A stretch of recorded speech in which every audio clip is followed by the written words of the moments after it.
sama naatangoo yi ma fi fekk. di nuyu téléspectateurs yi di am yaakaar que ni lépp luñ fi wax dina jëriñ askan bi. incha allah aywa ñu wax tey Daouda Chérif ci jàngat bi muy ni mu ko waxee woon un numéro spécial bateau le Joola. On se rappelle ce mauvais souvenir, cette tragédie.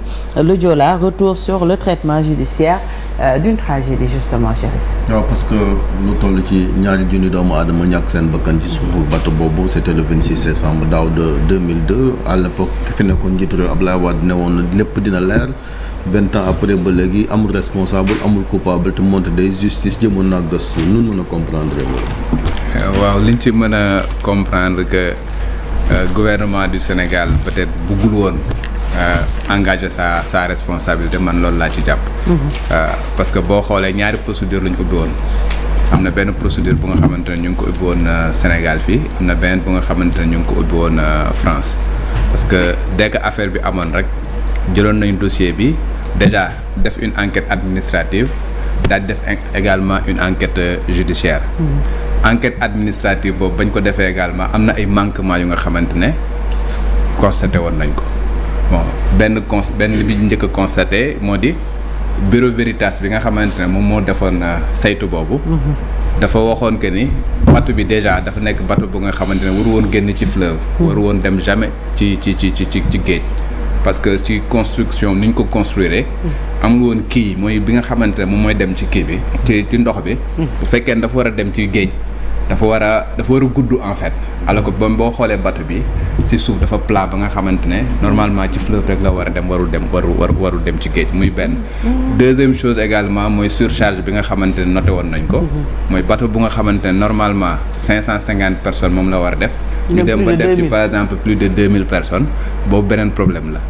Deuxième problème mooy personnel navigant bi nga xamante moom moo ci nekkuñu woon ñu nga xamante qualifié nañ pour que ñuy gérer ay nit parce que la plupart c'était des militaires ñu nga xamante ne bon tàggatuñ leen woon pour que ñu mën a gérer ñi nga xamante ne ñoom ñëpp parce que bateau bi da doon transporter ay marchandises mais li mu doon gën a transporter ay nit la woon.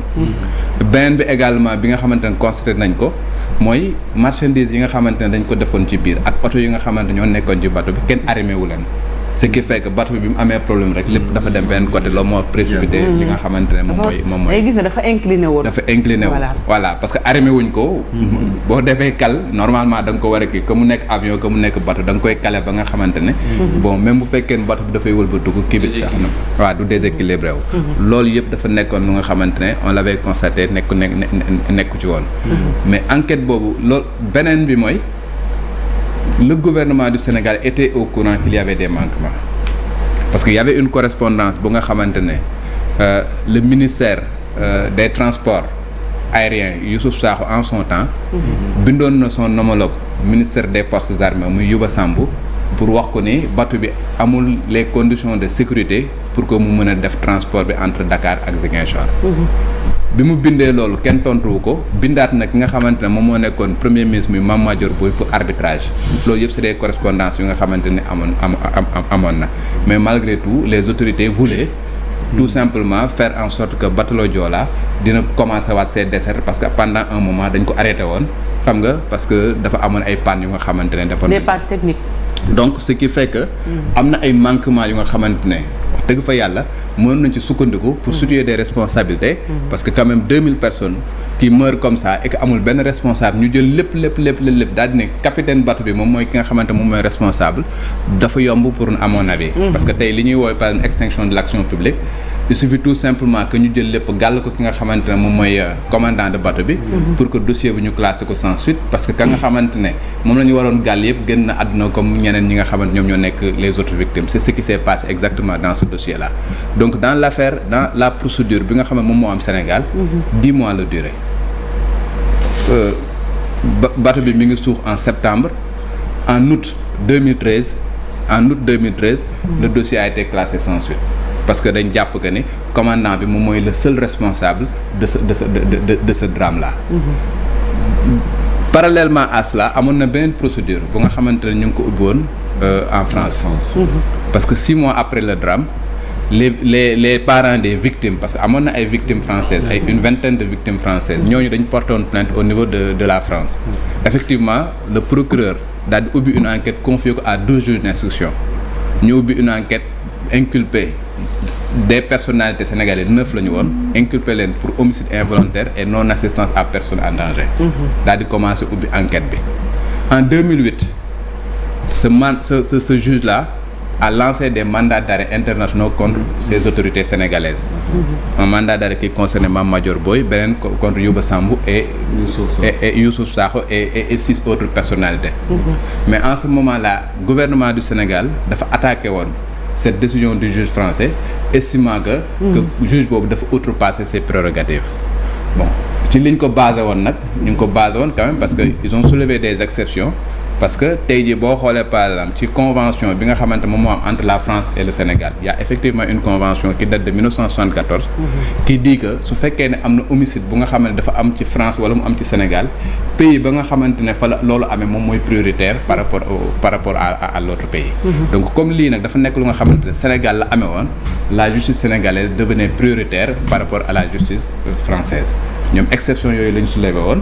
daal di soulever également beneen disposition bu nga xamante mu ngi nekk même ci constitution française l'article 55 bu constitution française qui dit que bu fekkee ne France dafa signer benn traité international wala benn convention boobu dafay supérieur même à la loi du pays donc code pénal français mënuñoo ko woon appliquer ci na la koy wax sax ci autorité sénégalaise yooyu parce que tout simplement disposition boobu moom moo leen ko doon empêché donc la justice sénégalaise moom moo nekkoon justice bi nga xamante ne moom moo nekkoon prioritaire par rapport à la justice française. La conséquence est que en 2014 bon il y a eu un non-lieu par rapport à ce dossier-là. En 2016 la cour d'appel a confirmé ce non-lieu-là. En 2018 la cour suprême a pris définitivement une décision pour dire que ce dossier Joola-là est définitivement enterré. Ce qui fait qu'au moment où je te parle que mu nekk justice française que mu nekk justice sénégalaise dossier boobu plié nañ ko mi ngi toll ci fu nga xamante ne fii li droit daan autorité de la chose jugée mooy que ni jugé nañ ko définitivement plié nañ ko et que y a plus possibilité de naufrage de la justice maanaam mu ngi noonu kon loolu mais est-ce que mënuñ dem jamono ju dox ba dossier bi dekkiwaat ba nga xam ne ñi nga xam ne ñoom ñoo def jéey ji te ñu jàpp ni ñoom ñooy responsable ñu daan leen ça va être très difficile à mon avis parce que il faut pour que loolu nga dem ba nga xamante ne yaa ngi demaat bay soulever dossier bi mooy benn di nga am ay éléments nouveaux yu nga xamante ne moom mooy lay pousser pour que nga mën a ubbiwaat enquête bi et puis nga mën a montrer que ni ñi nga xamante ne ñoom ñooy autorités yi nga xamante ne étaient impliqués dañ nekkoon ci pouvoir bu nga xamante ne ñoom seen bopp amoon nañ pouvoir faire en sorte que dossier yi duñ avancer exactement comme ce qui s'est passé au Burkina avec l'assassinat de Thomas Sankara.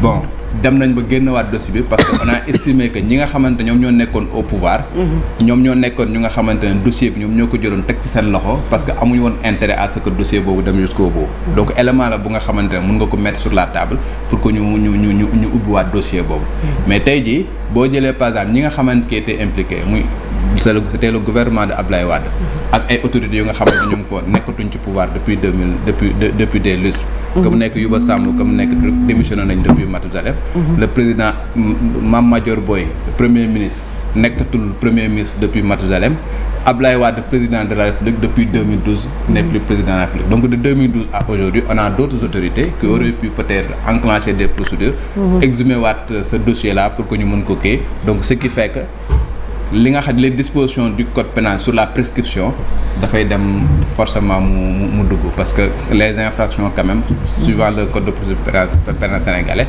am na durée bu nga xamante ne bu ko amee day dugg ci li ñuy woowee prescription donc amuma yaakaar que ne dossier bi quand même dinañ ko mën exhumer waat ba ay coupable ñu mën leen condamner.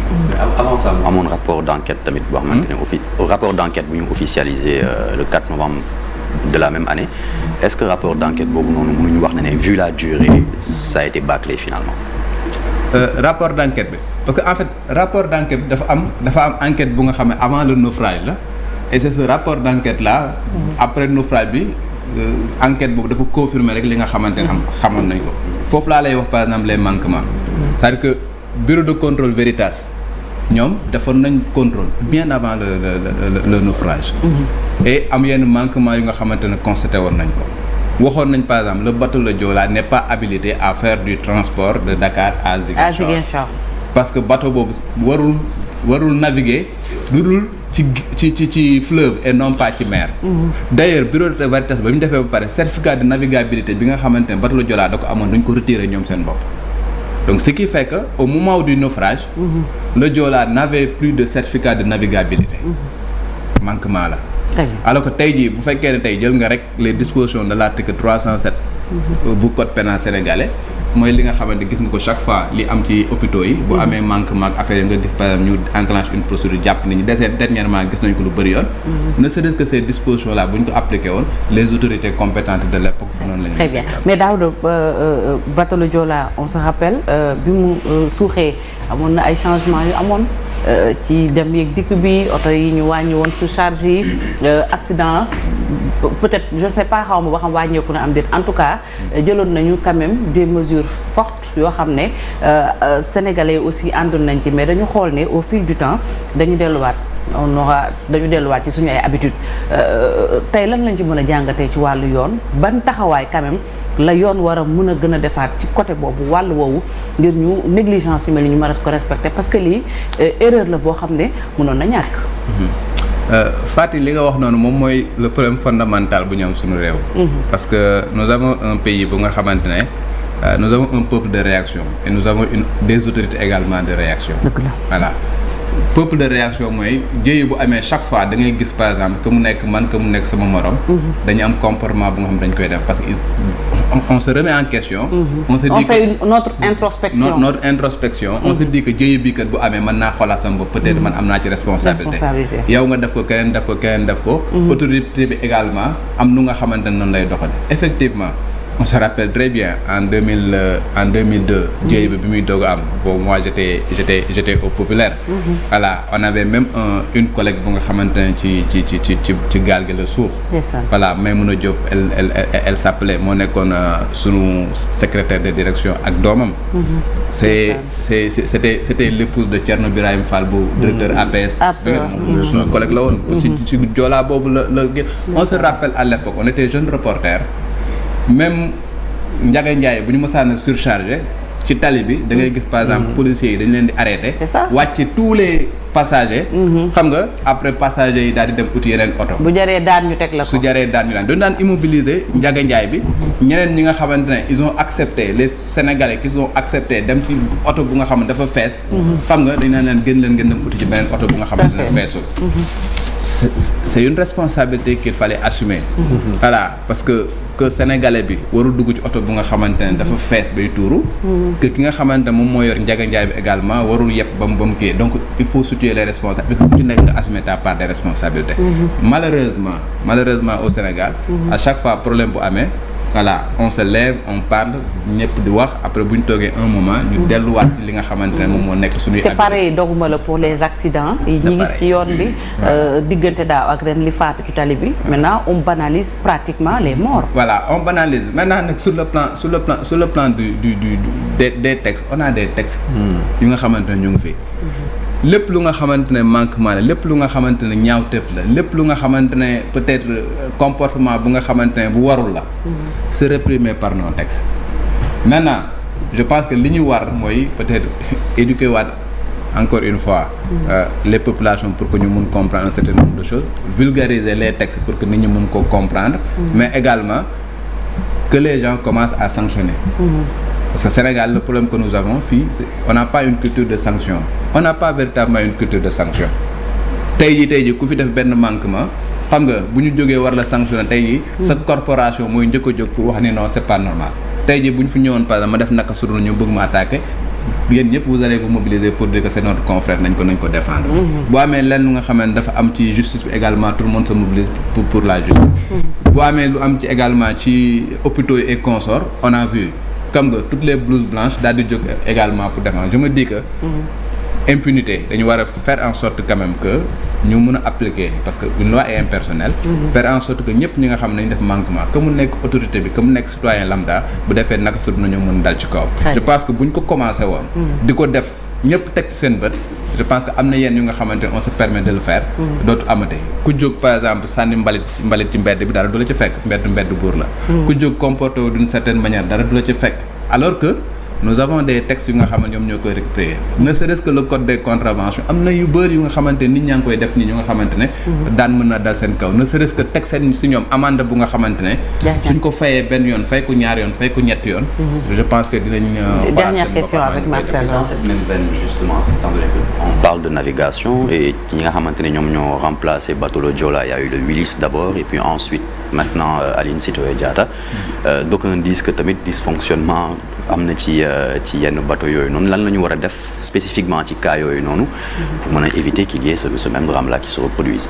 mais au moment bi ñuy wax ni rek bateau yi nga xamante ne ñoom ñoo remplacé ay Agen ay Jamboñ ay consorts yu bi nga xamante ne Cosama moo ko géré. moment bi ñuy wax ni am na ay manquements yu nga xamante ne ñu ngi koy wax. pas plus tard qu'hier maa ngi dégg Cheikh Tidiane Dièye sur la RFE muy attirer l'attention sur ça. Moi je me dis que autorités yi seen bopp ñoom ñoo nekk ñi nga xamante ne quand même. ñoom ñoo war a veiller. à ce que les dispositions soient respectées. c'est-à-dire que bu fekkee ne dafa am benn réglementation bu nga xamante ne dañ ko war a appliquer. c'est pas à nous de faire appliquer cela. du yow yaa koy appliquer lu du man maa koy appliquer wu. on a mis des autorités. autorités ñun ñu jël leen jox leen suñu kàddu. c'est à eux de se mettre à la disposition de la population. Anticiper un certain nombre de choses parce que gouverner c'est prévoir. moo ñuy éviter par exemple yenn jëyee yi. mais c'est parce que ñun dañuy seetaan ba jëyee am après tout le monde se met là à condamner à nangam ak nangam. moi je me dis que il revient aux autorités de faire en sorte que lépp lu nga xamante ne nit ñi war nañ koo assumer comme responsable ñu assumer ko ku nga xamante ne assumer ses responsabilités également li war a dal sa kaw ñu def ko. mais loolu ça incombe principalement à l'autorité.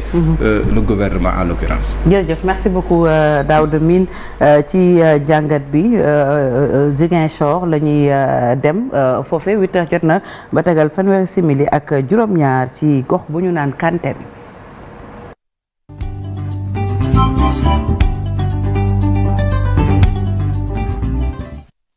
xam ngeen ne fa la sëkk yi ñu denc ñenn ci naufragé bateau le Joola nekk waaye dañuy wax itam ci koo xam ne duggoon na ci bateau bi borom bi suturaal ko ba mu génn